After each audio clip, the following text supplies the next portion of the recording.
taking the second mantra of the Vak Sukta. This mantra is from the Rigveda 8th book, Ashtama Mandala. This is the from the Rigveda 8th Mandala or the 8th book, 100th Sukta and mantra number 10. So that is the source of this particular mantra. This Vak Sukta is a collection from different parts. So incidentally, the second mantra has been selected from Rigveda. And this Rishi of this also is Nemo Bhargava, that is who is the Rishi of the first mantra. Devata is Vagdevi and the Chandas is Trishtam. So Rishi Devata, Chandas is determined. Yadvagvadantya vichetanani Rashtri Devanam Nishasadamandra Chatasra Urjanduduhe Payagamsi Kvasvedasya Paramanjagama. So the walk, that speech, which for all the avichetanani has two meanings. That is, those who are ignorant and those who are unwise. Actually, they are mutually supporting. An ignorant person is always a person without wisdom. A person has no wisdom and discrimination because he is ignorant. So, but there are two meanings for avichetanani. That is one who is unwise or one who is ignorant. That is either ajnani or aviveki. So when you give knowledge, wisdom and viveka to avichetanani, a person who is ignorant or who is not wise, mere words can change that person, isn't it? So there is such an amount of power in the words, in Vagdevi, in the word embedded with the deity of speech, Vagdevi, Saraswati. Mere words can change the characteristic or the guna of even an ignorant person, or in fact it will change anybody if the words that are used to that person is powerful enough, is forceful enough, and has got potential enough. And therefore it is not that a person who is arrogant, adamant and indifferent cannot be changed. Incorrigibility is not there. What this mantra is saying is, if you use the correct words, then even such people also can be changed. That is the power of the Vagdevi in the mantra. So yat vak vadanti avichetanani. Even for them, the kind of the speech kind of this conversation you have with such a person changes also. And then, so what kind of the words will change that person? There is a beautiful Subhashita which says, words that are sundratam vacham. Sundratam vacham means that are truthful. Because when you speak words that are truthful, they can not only remove ignorance, but it can also remove stupidity. So the avichetanani will get chetanani when the speech is embedded with truth. It's in Sanskrit it is called sundratam vacham. So when sundrata vacha is used, what does it do? How can you convert an adamant, unwise person just by merely because of the words? Because that person will actually realize that it is kaman dugdhe. These words are actually going to give me all the desires I need. What are the actual desires everybody wants to have? They want to have peace of mind. They want to have comfort in their mind. Not other things. So when you hear a good well formatted idea in a beautiful sentence, then what happens? You actually feel very, very happy and comfortable. So kaman dugde. When that happens, viprakarshati alakshmim. Viprakarsha in Sanskrit means to distance. It is the opposite of sannikarsha. Sannikarsha means close proximity. Viprakarsha means so far away. Viprakarshati alakshmim. The alakshmi or the jeshta lakshmi is, which we talked quite in detail in Sri Sukta, it actually makes alakshmi far, far away from the person who is listening to this beautiful speech, Sunrita Vani. So, kaman dugdhe viprakarshati alakshmim kirtim sute.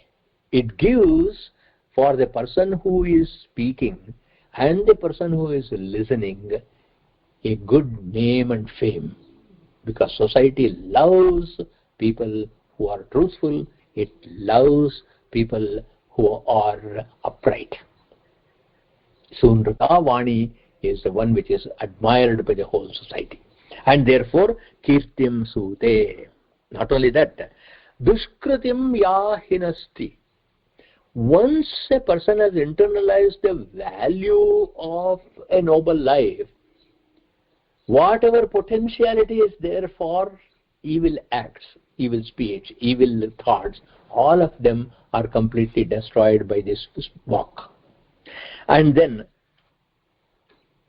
tanchapi etam mataram mangalanam dhenum, and therefore, and hence, etam, this speech, this quality of speech, which is mother, mataram of mangalanam dhenum, mother of this cow who is going to give you the milk of all auspiciousness.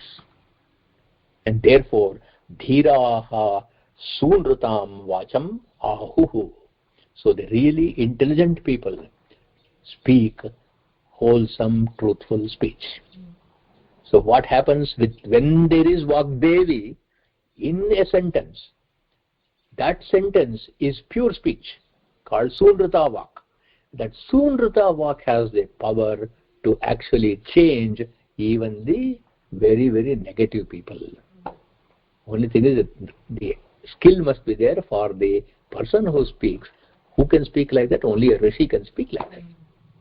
A Rishi will be able to do that. So therefore, yadvagvatanti avichetanani. That's the meaning of this. And for this Subhashita beautifully gives an explanation of how it happens, the process. Then next is Rashtri Devanan Nishasada Mandra. Nishasada means to reside. We also see Nishusi, the Ganapati, O Ganapati, come and reside here. It comes from the classical Sanskrit, which is Nishanna. Nishanna means to be in the proximity of me. So, Nishusida, that which is residing. Where does this Devi reside? Because now in the last word, in the last mantra, we said you have to speak the right kind of speech. So we have got to go to her house and then say, Mother, you come and then sit on my tongue so that I can speak, isn't it? So where is she? She is in Rashtri Devanam. Rashtri means those Devatas and Rishis, those gods and Rishis who have the power to speak and move populations. Rashtri Devanam. Rajana Shila. Rashtra is, etymology is Rajana Shilam. That means one which is, one where you are capable of ruling. Then it becomes Rashtra. Rashtra means nation. What is a nation? A nation is a body of people and geography which is capable of ruling. Then only it becomes Rashtra, isn't it? So therefore, what this Devi does is, she sits only in an environment where her presence is perfectly felt, like the presence of the king is felt everywhere in the kingdom. And that is in the mouth of those who speak with authority. Who speaks with authority? The devatas and the rishis. And then, how do they speak? Are they compelled to do it? Or is it coming out of their actual experience and understanding? So the word mandra means with joy, harshamayi. So the utterances of a sage and the utterances of the devatas, that is where it is. This Vagdevi is. That means Vak is in the mantra. And that mantra is in the rishi. And therefore, if you go to the want to find the perfect speech, you have to go to her residence. And her residence is in the mind of the rishi.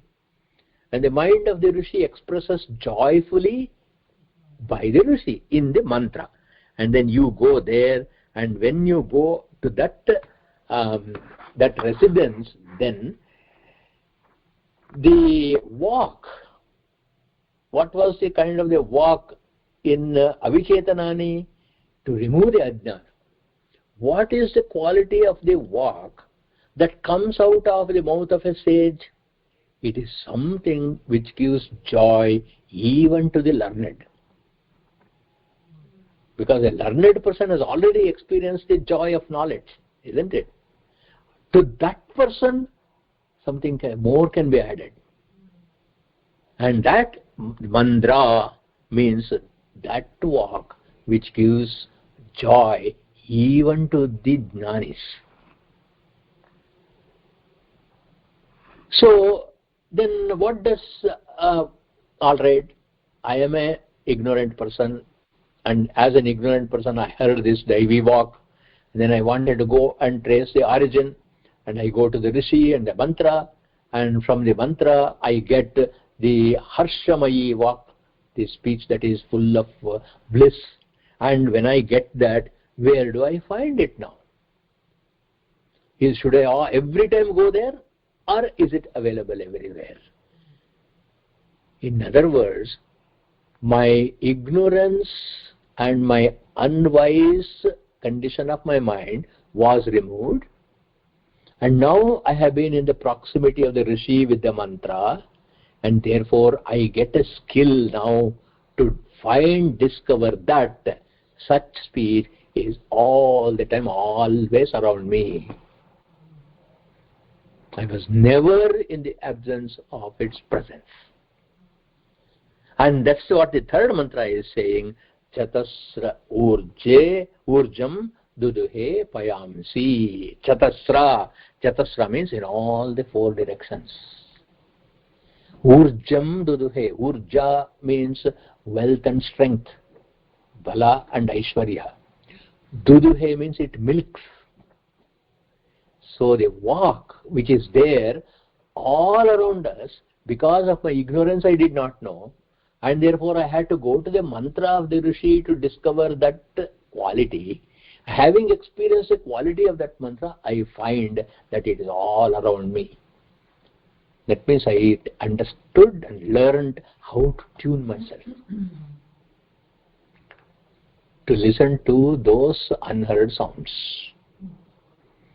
And now, that is why we have also brought it into our everyday ritual. When we do Sandhya Vandana, we get up and face all the directions and start saying, for example, I will face the east and say, Om Namah Prachai Dishe Yascha Devata Etasyam Prativasanti Etabhyascha Namo Namaha.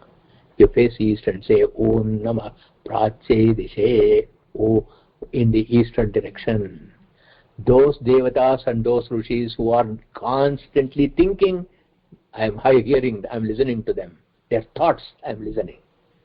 And I am listening to their thoughts, and then to those thoughts which are flowing into me, to that I prostrate. Om Namo Dakshinayai Dishe Yascha Devata Etasyam Prativasanti Etabhyascha Namo Namaha Pradiche Dishe Udiche Dishe Urdhvaye Dishe Adaraye Dishe Avantaraye Dishe. This we have incorporated in everyday Sandhya. When we tell our children, you learn and do Sandhya Vandana, they refuse to do, thinking it's all it's all mumbo jumbo, because they don't understand that this is what we are asking for and this is what we need. So therefore, when I in the Sandhya Vandana just say Om Namah Prache Dishe, Dakshina Dishe, what more? Where is that? What kind of speech is there? Again, in another part of the Samhita, what it says is Racham Prachi Mahati Diguchyate. Prachi means what? East. In the East, what kind of knowledge and mantra I am getting? Or knowledge of the Ruk I am getting. In the East, it is Mahati Racham, the great Ruk is in the East. Racham Prachi Mahati Diguchyate. Therefore, Om Namah Prache Dishe Yascha Devata Etasyam Prativasanti. Let those thoughts come to me. That is all there in the entire book. Dakshina Mahur Yajusham Aparam. Dakshina in the south. Aparam Yajusham Ahu. It is boundless worshipful idea, attitudes are in the edges, and let that come to me from the south. Therefore, Om Namo Dakshinayai Dishe. Then you go to the Pratichi. Atharvana Mangirasam Pratichi. In the East, those words and in the Atharva Veda is something that makes me get rid of all my fear and anxiety. Atharva means natharvati, that you don't shiver out of fear. So from the West, all the Atharva. Samna Mudichi Mahati Diguchyate. From the north, you are getting the glory of the Samaveda. So this is one of the ways of meditation where you face each one of the directions and then ask for the thoughts of the rishis to flow to us. Then they say, what happens? Chatasraha Urjam Payamsi Duduhe, from all the four directions. Urja means Jnana, Bala, Aishwarya. Jnana means knowledge, Bala means strength, Aishwarya means wealth. Jnana, Bala and Aishwarya, all these Urjam, Payamsi, it flows without any stop. It's called Srota in Sanskrit. Srota means continuous flow. And this continuous flow is what continuous flow? It's not external. Now it is internal. So that internal antah pravaha, as we call, the internal flow, the antah pravaha happens from all the four directions. Urjan duduhe. And this constant flow, what is the input we have given? The input is jnana, dhyana and tapas. So in the first mantra, we removed our ajnana and got jnana. In the second one, we emulated the rishis and learned how to do dhyana. And in the third place, we understood the intensity and how to get this unstopping flow, the srota or the pravaha, that is tapas.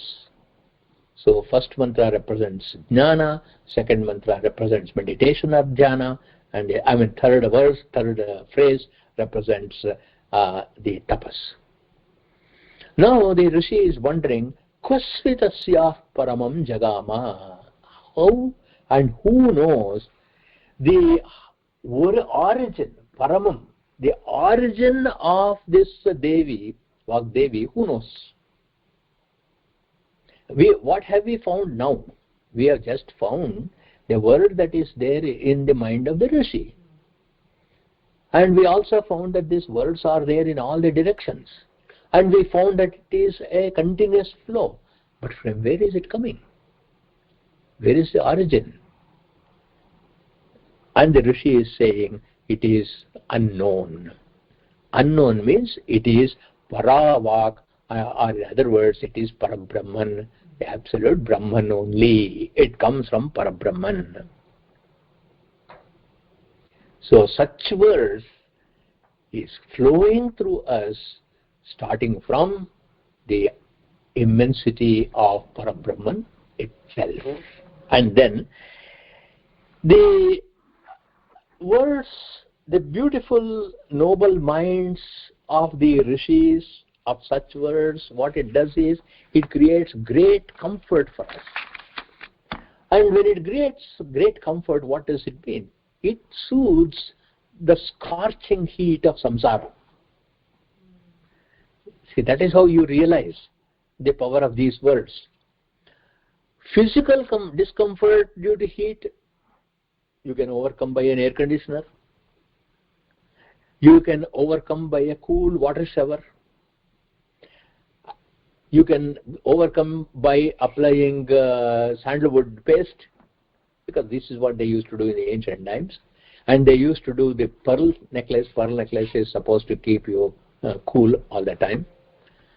So, but the spiritual discomfort can be removed only by this pure Satyavak or Sunruta Vak that is flowing from Parabrahman through the rishis, spread in all the directions.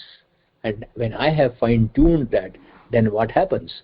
This Sunruta Vak will come into our being, cooling us completely, giving us comfort from the heat of the challenges of life. And this is also consolidated in another beautiful Subhashita. Gharmartam natatha sushitala jalaihi. Gharma means heat.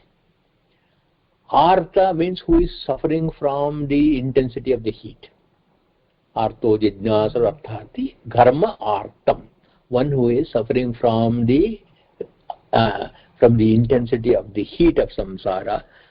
Na sushitala jalaihi. Cannot be comforted by just cool water. Snanam na muktavalihi. Not by this shower or by wearing the pearl necklace. Na shrikanda vilepanam sukhayati. Shrikanda is the sandalwood paste. Vilepanam means to put it on you. Vilepanam. Sukhayati pratyangamapyarpitam. Even though you put it on every part of your body, it is not going to cool you down. But Prityai sajjana bhashitam prabhavati. Prityai, where you speak with lot of love, affection and friendship. And then sajjana bhashitam, the speech is full of noble nature. Then prabhavati prayo yatha dehinam. That can really cool the intense heat of dukkha. Sadyuktya cha puraskritam sukritinam akrishti mantropamam. Akrishti mantropamam means these words of endearing, friendly, sincere words. Actually what happens is it will act like a mantra. And like mantra, it will completely get the comfort of this and the sukha for the person who is suffering. It's a very beautiful mantra, very deep mantra. And so therefore, Sunruta Vak, such a Satya Vak, which is coming from Yajna and Tapas, it can be got only through worship and meditation. then it will shower urjam payamsi, power and prosperity. And therefore the instruction is, you discover this in this way. First remove your ajnana, then find out what the rishis say, internalize those mantras, discover the truth all around you. And that is tapas. When you do that, then you would have taken a pilgrimage to the origin of this Ganga. So that is why people go to Gangotri in the Himalayas. So when you go to Gangotri, what does it mean? I am trying to go to the origin of Vak. Ganga represents all that I talked about. It is the physical manifestation of the concept of Vak. Because what does Ganga do? What does the river Ganga do? Urjandu duhe payamsi. Payas also means water. And because of this water, urjam duhe, it gives strength and comfort to everybody in its path. And therefore, the Gangavatarana story, that is the descent of the Ganga in the Purana story, that means it originated, it was trapped in Brahma's pot. This water was trapped in Brahma's pot. Then what happens? Vishnu, when he takes the Trivikrama, that is the dwarf becomes the enormous Trivikrama, his toe tips the Kamandalu, the pot of Brahma, and the Ganges which was there, Ganga which was there, overflows, and it flows down and it goes onto the head of Shiva, and from the head of Shiva it flows, and then it goes to Jannu's ashrama, and Jannu drinks everything and releases it from his ears. What is the metaphor here? The metaphor is this Sunruta Vak. The origin is from Brahma, and from Brahma it gets a descent, and in this descent it becomes auspicious for the entire creation by landing on Shiva's head, and by entering into the Rishi gives the verbal form for the concept of Ganga. Why ears? Because it is Shruti. So it comes from the ears. And to make all these things come, you have to do a great effort, and that effort is called Bhagiratha Prayatna. Bhagiratha Prayatna means an intense effort of the person called Bhagiratha. So this entire mantra is dramatized in the Gangavatarana story. So much is there in these 4 small phrases.